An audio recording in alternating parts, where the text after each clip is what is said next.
Hello friends, આ વિડીયોમાં આપણે 5 લેયર ચણિયાચોળી બનાવવાની છે અને બધા જ લેયરનો કલર અલગ અલગ છે. આ બધા જ લેયરનું કટિંગ ચાર્ટ પ્રમાણે કરી લીધેલું છે.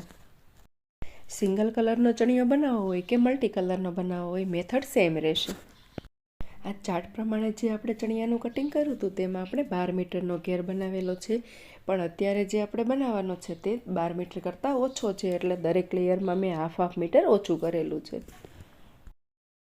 આ ચાર્ટને વ્યવસ્થિત સમજવા માટે આગળ વિડીયો આપેલો છે, જે તમે સ્ક્રીન પર જોઈ શકો છો. અત્યારે જે મલ્ટી કલરનો ચણિયો બનાવવાનો છે તેમાં દરેક લેયરમાં આ પ્રમાણે લંબાઈ રાખેલી છે.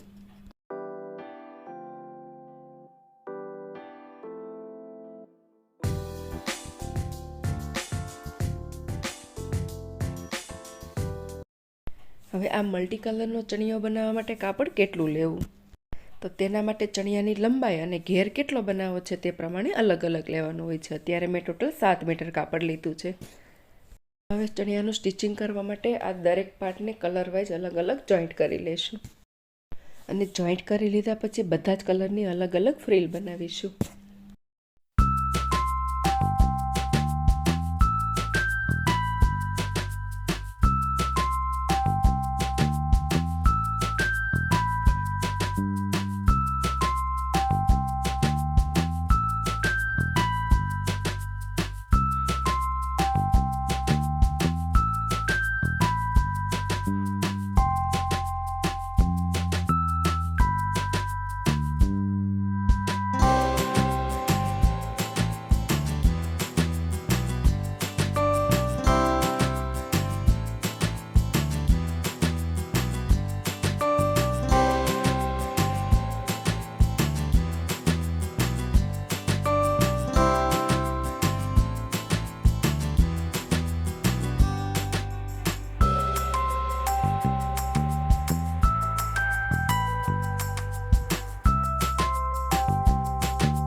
બધા જ કલરમાં પેલ રેડી કરી લીધી છે.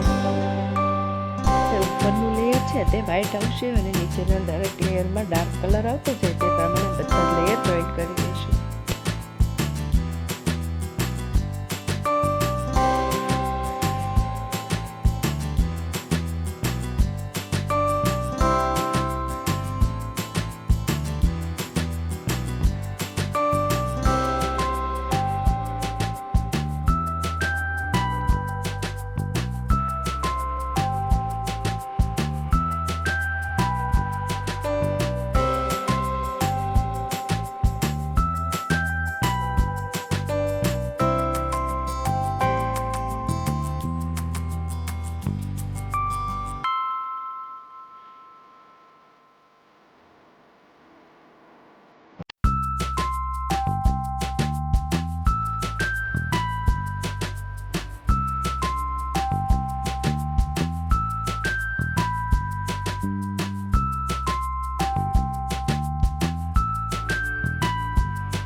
મલ્ટી કલરનો ચણિયો રેડી થયા પછી તેનો લુક કેટલો સરસ આવે છે તે તમે વિડીયોમાં જોઈ શકો છો. અને ફ્રેન્ડ્સ, તમને આ વિડીયો પસંદ આવ્યો હોય તો વિડીયોને લાઇક, શેર અને સબસ્ક્રાઈબ કરી દેજો.